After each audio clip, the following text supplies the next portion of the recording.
Service in Detroit, Pontiac has issued a severe thunderstorm warning for western Washtenaw County in southeastern Michigan until 7:30 p.m. At 6:38 p.m., a severe thunderstorm was located over Clinton, or near Tecumseh, moving north at 40 miles per hour. Hazard, 60 miles per hour wind gusts. Source, radar indicated. Impact, expect damage to roofs, siding, and trees. This severe thunderstorm will be near Manchester around 6:45 p.m. Chelsea around 7:05 p.m.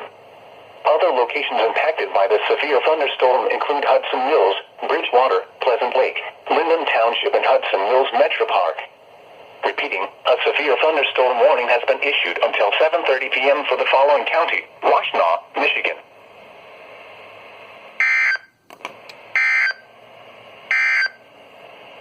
The National Weather Service in Detroit